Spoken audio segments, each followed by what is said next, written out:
Tonight, soft listener, we step back into an England half hidden behind drifting veils of candle smoke and late summer mist. The year is 1349, yet the clocks feel stilled, as though every brass gear has chosen to dream instead of turn. Outside your window, or perhaps only inside the imagination, the wind hums over shorn fields and silent thatch, carrying the hush of a kingdom that has lately seen too much. Lanterns glow like patient embers beside chapel doors. Pewter tankards rest untouched upon trestle tables. Somewhere, a stable lad tightens his cloak and listens for footsteps that never quite arrive. Within these shadows stands a lonely palace of pale sandstone, its mullioned windows breathing amber sighs onto the frost-rimmed courtyard. It is here we will linger, moving unhurried through echoing corridors and velvet-draped chambers. Each step will be cushioned by rushes, each sentence spoken in a voice no louder than turning pages. Our tale drifts not toward battles or banners tonight, but toward gentler tragedy, the slow, secret unraveling of a sovereign spirit, and the curious law his counsel forged in the wake of unthinkable plague. Close your eyes if you wish. Allow the crackle of oak logs and the distant call of an owl to settle over you like a quilt.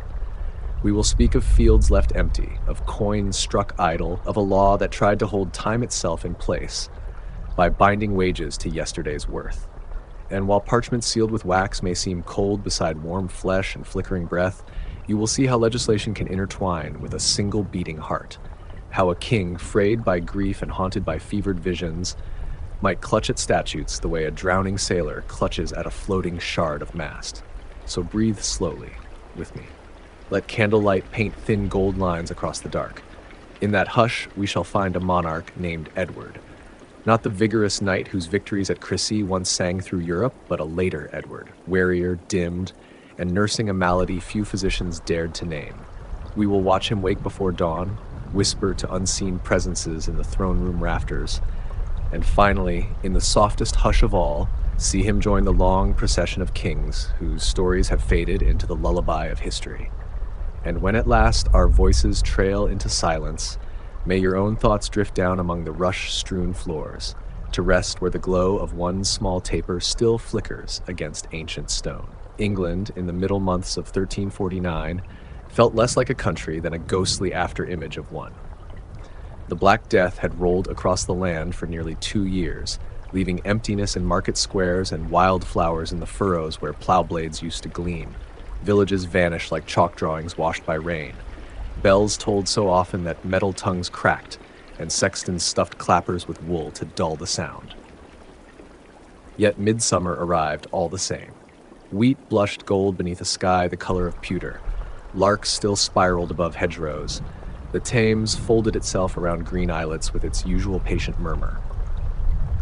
From a distance, the realm looked peaceful, as if a painter had hushed every brushstroke.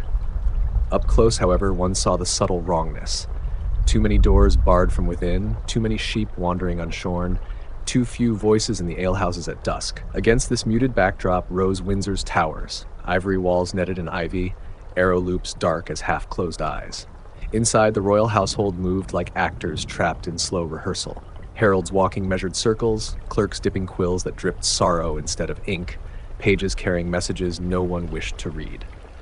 The air smelled of beeswax, rose oil, and underlying fear. Beyond the palace, Parliament convened in fits and starts, for death had not been choosy with its invitations. Half of England's magistrates were gone, whole guilds sat vacant. Yet the price of labor soared because hands were scarce and harvests could not wait for morning. A reaper who once earned 2 pence a day now asked 6. Bailiffs fretted, landlords paced, and in council chambers heavy with incense and sweat, advisors warned the king that if wages kept rising, England's treasuries would empty faster than physicers, not leech bowls. Thus, the Statute of Labourers took root, a decree to freeze wages at their pre-plague level and forbid workers from roaming in search of better coin. It was, in essence, a spell cast upon silver pennies, an attempt to calm a nation's panicked heartbeat by commanding shillings to stay still. But laws, like humans, breathe the air of their making. The statute's ink still glistened when rumors crept through galleries that the king himself no longer trusted daylight. Servants whispered of curtains kept closed at noon, of bedposts carved with protective psalms, of long pauses between each slow, rattling breath. They did not know what name to give his illness. only that it seemed woven of memory and dread, as though the pestilence outside had found a quieter doorway through which to enter the royal chambers. King Edward awakened long before cockcrow now. Sleep came fitfully, dissolving at the slightest creak of timber or distant clang of an armorer's hammer. When at last uneasy slumber fled, he would lift a trembling hand to be certain his own pulse still answered. Nearby, amber coals glowed in a hearth kept burning day and night to mask any chill that might encourage wayward humors. He liked the hush before dawn, when corridors lay dim and every footfall echoed like rain in an empty nave. Pages bearing rushlights kept their eyes lowered. To speak loudly in the early hours was to offend the king's new appetite for quietude. Even his mastiffs patted mutely, claws clicking like rosary beads along the flags. Breakfast, if one could call it that, arrived in covered dishes of milk-soft bread and stewed quince, chosen because they left little scent to sicken him. Edward would pull a page of parchment from beneath a polished stone and write single-line reflections. The silence is heavier than mail, or what worth has victory if trumpets summon no survivors to cheer? He never signed these scraps, and by evening he ordered them burned. He could still recall younger mornings when he sparred on the green and laughter bounded off shields. Now sword practice lay abandoned. Instead he drifted from gallery to chapel and back, making odd, repetitive circuits, as though walking a labyrinth none of his courtiers could see. At each doorway he paused to trace a fingertip over the lintel, muttering a phrase half-remembered from monastic psalters. Domine, custodi ossa mea. Lord, keep my bones. Light itself troubled him. If a servant threw shutters wide, he would wince, raising a velvet sleeve as sailors raise hands against sea spray. Tapers and beeswax candles became his chosen sons, their flames small enough to tame with a breath. Around noon, he often retreated to a cushioned alcove where a stained glass window filtered daylight into dusky crimson. There he would sit for an hour, eyes closed, letting scarlet warmth seep across his lids like distant hearth glow. He found faint comfort in predictable things. The clunk of the water clock's brass float, the clatter of dice in the guardsman's barracks below, the echo of bells marking terce and sext. He counted each sound the way an anxious sailor counts gulls, believing omens hide in simple arithmetic. If the chapel bell stuttered or the dice fell too silent, he felt a flutter at the base of his throat, as if unseen fingernails brushed there. Often he asked his almoner to read aloud from Le Roman de la Rose, not for pleasure but for its rhythms, syllables tumbling like slow rain across leaves. The almoner's voice lulled him, yet if a phrase mentioned gardens or bright blossoms, Edward's eyes clouded. Flowers by 1349 had become funereal signatures, tossed into pits where parish priests murmured as quickly as tongue and conscience allowed. The king, remembering that scent, would murmur, "Change the page," and the reader obeyed. In rare moments of outward strength, Edward walked the battlements overlooking wide meadows.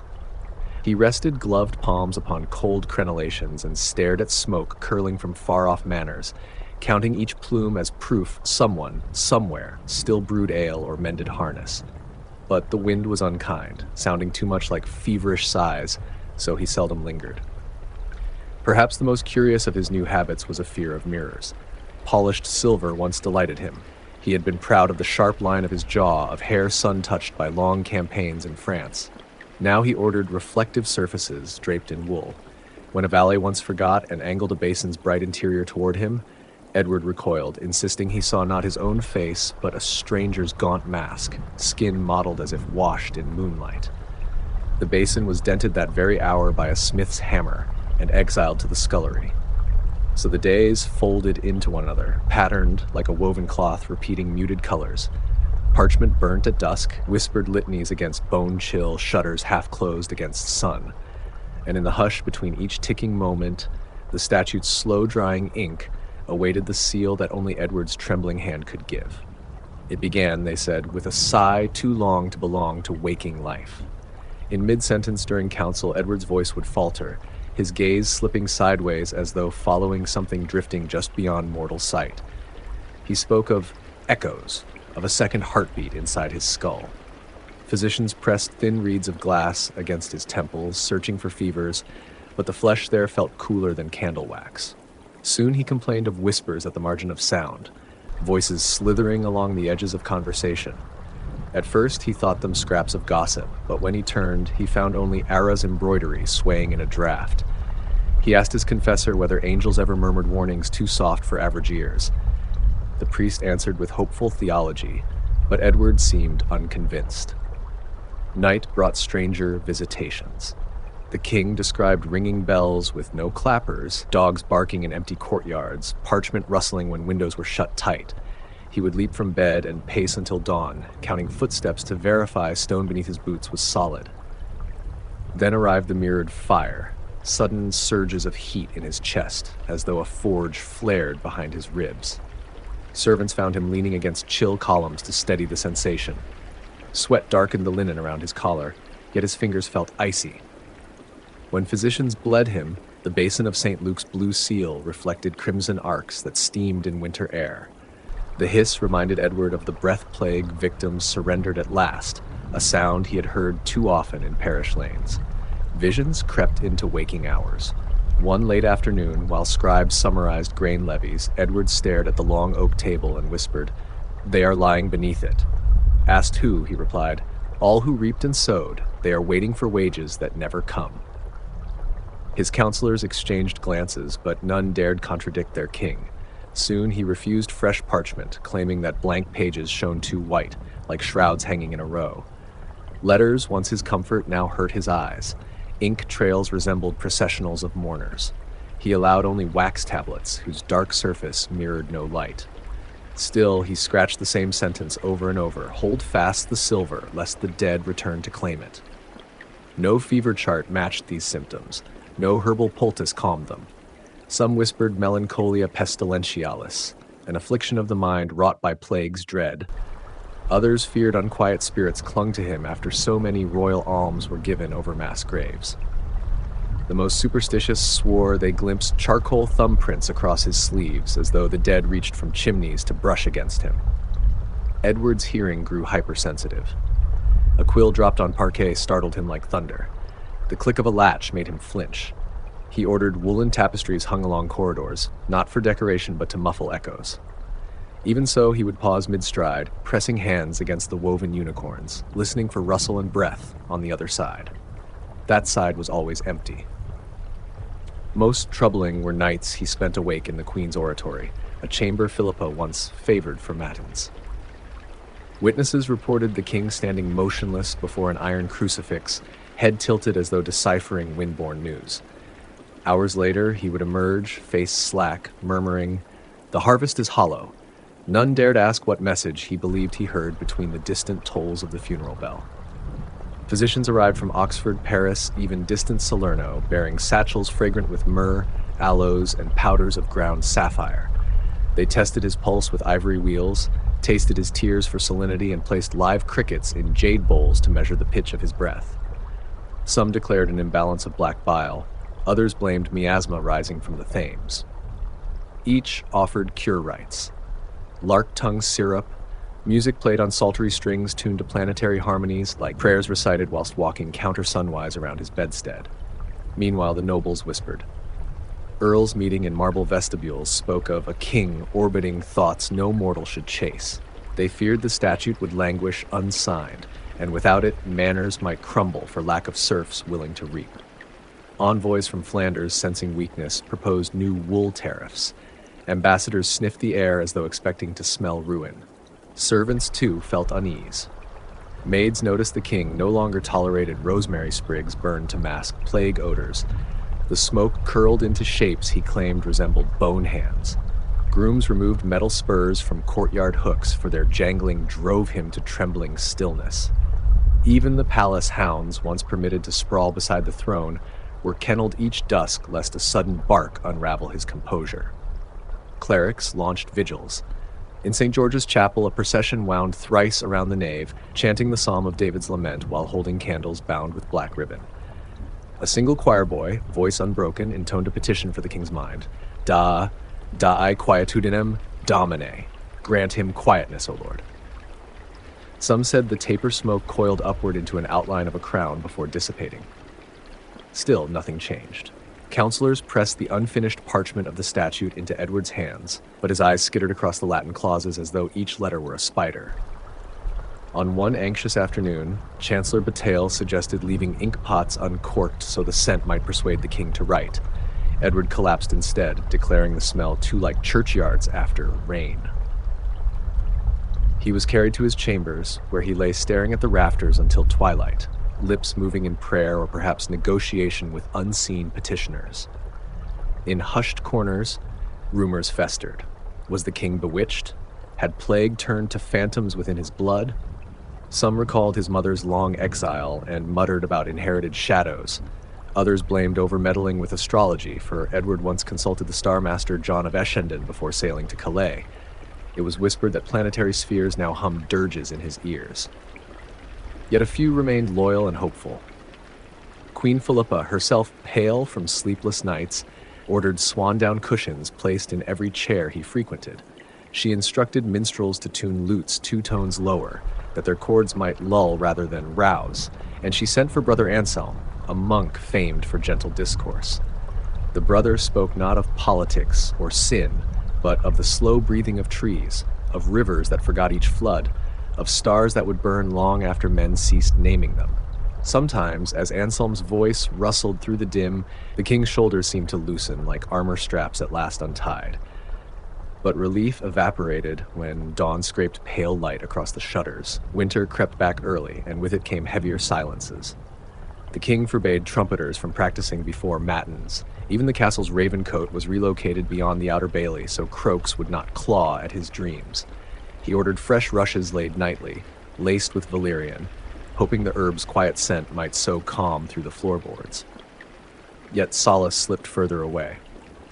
He now spoke to almost no one, save a single page named Giles, whose footsteps were naturally soft. Giles delivered slate tablets on which the king jotted curt commands. No iron nails in new shutters. Keep the armories latched. Sound carries. Sometimes Giles found shorter messages. Is the night long where you stand? Cryptic lines he dared not answer. Light itself became an adversary. Mirrors gone, torches banished, even the stained glass alcove now felt oppressive. Edward began to see faces as in candle flames, blurred yet pleading. He extinguished all but a single taper by his bedside, and even that he shielded behind a cone of horns so glow leaked out only in pale rings. The rest of the palace groped through darkness, attendants carrying hooded lanterns that showed more shadow than path. As his world narrowed, he often stood beside an oaken chest at the foot of his bed, a reliquary containing relics of Saint Sebastian. He would lift the lid, stare at the white silk inside, and close it again, repeating the motion for hours. Physicians thought the clicking latch a metronome to replace the now muted bells. Some nights, after the king finally slept, Giles discovered the chests still open, the relics glimmering faintly like milky quartz teeth. Hunger left him. His fingers plucked at bread, but seldom carried it to his lips. Skin loosened over his cheekbones. Linen pooled at his wrists. Even the rubies set in his rings felt too heavy. He slipped them off and lined them along the sill, where frost licked crimson sparks from their facets. Outside, the statute had taken effect. Clerks, in the king's name, posted proclamations upon tavern doors demanding every plowhand accept pre-plague wages or face prison. Peasants grumbled. Some tore down the parchments, but sheriffs, cowled against the wind, nailed them back up. The law spread like a secondary plague, and Edward, in his dim room, seemed to sense each complaint rising toward him like thin smoke curling beneath the door. Near Christmas, Queen Philippa fell ill with residual fever. Edward attempted to visit her but turned back at the threshold, whispering, "The air is full of endings." He sent instead a sprig of evergreen, one of the few colors he still tolerated. Philippa kissed it and smiled, but she never again pressed her cheek to his. Their children tiptoed through shadowy galleries, unsure whom to fear more, the plague outside or the hush inside. By Candlemas, the king rarely left his bed. He stared at the canopy's embroidered vines and imagined them growing downward to tangle his limbs. If servants approached, he asked first, "Do you come from under the earth?" They would answer no, of course, and he would nod as though partially reassured. Brother Anselm remained, reading by the horn-shaded candle, psalms, then softer texts, St. Bede's visions of dawn, treatises on dew, poems comparing mercy to snowfall. But Edward's eyes flickered shut only to open seconds later, as though even sleep had become too loud. Early on a rain-washed morning, Giles heard the king murmur what sounded like a census of ghosts. Names, place names, amounts of coin. One emerged clearer than the rest. Groby Field, 6 pence and a loaf short. The page realized Edward was recalling every unpaid laborer in royal estates, tallying debts carried by the living to the dead. That evening, the horn-shaded candle sputtered low. Edward reached out as if to steady the flame and whispered, "It bends away from me. Even fire remembers." Brother Anselm offered fresh wax, but Edward shook his head. "One light is enough," he breathed. "Two would reveal how empty the hall has grown." He requested parchment a final time. His hand shook so violently that ink spotted the sheet like raven feathers. Yet he wrote a single sentence, slow as tide. "May the coin return to earthly hands when these shadows pass." He set the quill aside. "Seal it," he told Giles, "not with wax, but with silence." The boy folded the page and slipped it into a leather pouch, unsure what messenger would carry a parcel simply labeled "Quiet." As midnight swelled, rain ceased. The hush indoors seemed suddenly enormous, a cathedral built of breath. Those few attending saw the king lift his gaze beyond the ceiling, as though rafters parted to reveal a second sky. He smiled faintly, first time in months, and whispered, "The bells have stopped." No one corrected him. There had been no bells for days. His final breath was soft, almost question-shaped. A sigh answered by stillness. The taper guttered, recovered, then burned steady above a face at last free of tension. Giles thought he saw relief there, not triumph nor defeat, merely an end to counting. Dawn found palace corridors hushed beneath layers of wool and straw to muffle grief's many echoes. 4 knights of the Garter, gloved and solemn, carried Edward's body to the chapel of St. George, where candles already lined choir stalls like small, steadfast sentinels. His limbs, fragile as wind-worn branches, were washed in rosewater.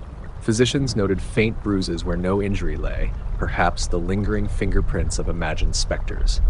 Master Horatius, the Italian embroiderer, stitched cloth of silver into a shroud so pale it seemed woven from moonlight. The king's rings, those crimson rubies Frost had kissed, were returned to skeletal fingers, but each gem appeared subdued as though dimming itself in courtesy. Over heart and brow they placed sprigs of green juniper against corruption, a final forest for a man who had come to fear open fields.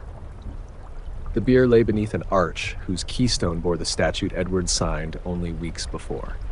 Courtiers filed past, candles trembling in their grasp, and murmured conflicting prayers.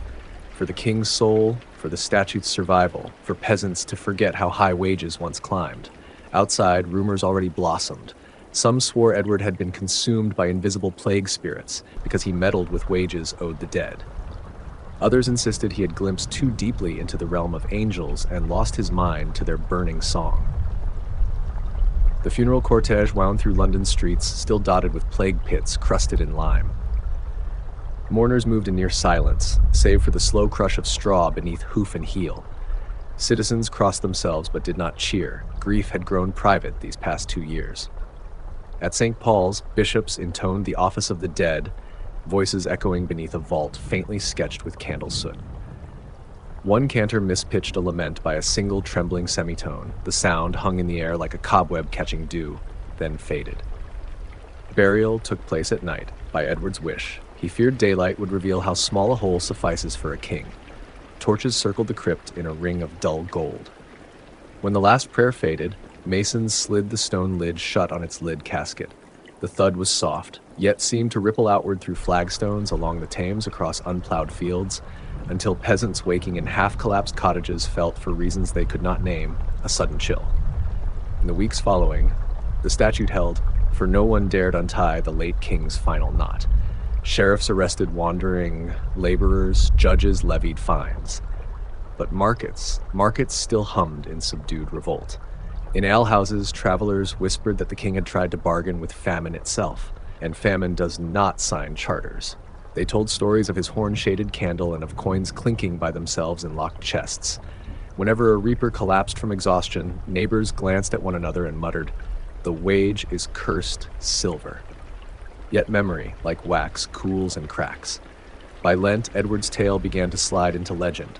A king whose ears grew too keen, who heard bells no one rang, who froze wages with one hand and cradled invisible fears with the other. Children recited a rhyme.